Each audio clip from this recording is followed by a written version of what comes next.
I also think on a deeper level, all anger, and all anxiety and worry comes from a place of fear.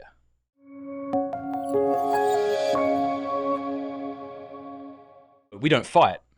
We don't fight. Never. Never, ever We've fight. never fought. I'm sorry. I think any one of these people can attest that we actually do fight, let alone my Among the Lilies ladies. They know all about our fighting. You have no idea how much we fight.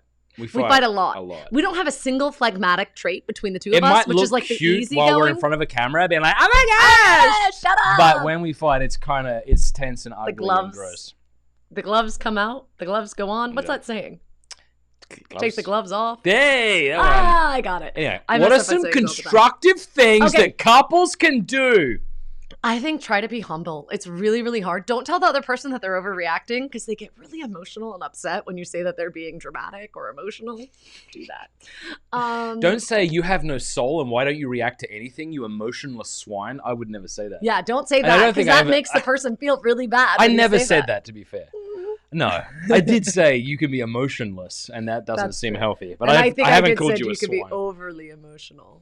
What are some constructive things? I think be humble in it, and like admit when I have a horrible time at doing this. I have a really hard time admitting when I'm wrong. What? But stepping away and letting the other person walk away. Like if they're trying to walk away and you're like, no, stay here. We're going to figure this out. They may kick something and it's not a good thing. So let them walk away. But don't drive away. You got to stay at the house. No need to bring that up. That's too. Okay, that's just saying. Real. Just saying you want to stay in the vicinity of the other person. But if you need to step aside and take a deep breath, go for it.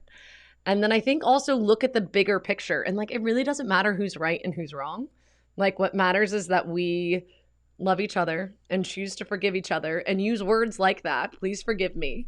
And try to hear the other person where they're coming from and be humble enough to receive the criticism and be like, okay, I'm really sorry about that. Please forgive me. And use words like, please forgive me, and truly forgive the person. So you can't bring it up later. You can't like be piling up stuff and then the next fight be like, yeah, well, you blah, blah, blah, blah, blah, blah, blah, blah, blah. It's like, no, you already forgave the person for those. You can't bring them back up. You've got to like really forgive it and let it. Yeah, I think that's great advice. Let go of it. I also think on a deeper level, all anger, and all anxiety and worry comes from a place of fear. Mm-hmm. If I wasn't afraid, I wouldn't be angry. And I don't mean just anger, like somebody hurts my daughter and I want to seek justice. But I mean the anger that we mean when we talk about getting angry in a fight, right? I think all anger in that sense, I'm not a psychologist, but I know for me it comes from fear, you know? And it's like when you can understand that in your spouse, like once you understand their narrative and their story, you know, like, you know, if somebody feels like you're going to leave me because I'm not worth it, or if they think, you know, I was always a nuisance to my parents and to my siblings, and that's why they didn't want to be around me, and I fear that you may not want to be around me, and that brings up all of these kind of wounds.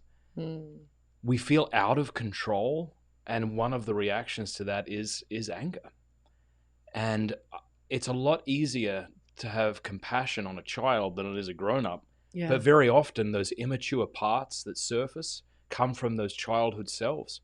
They come from that 8-year-old kid who was bullied, or 7-year-old kid who was beat by his dad, or whatever, that needs to be healed and loved.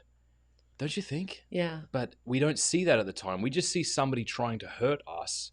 And so we naturally become defensive again. And that defensiveness comes from fear. And sometimes the fear is justified, right? If somebody's trying to take advantage of you, you ought to be afraid. But I do think like knowing our spouse's story. Yeah. Like what was it like for you growing up? How did your siblings treat you? How did your parents treat you? How did your friends treat you? Tell me about your wounds, your disappointments.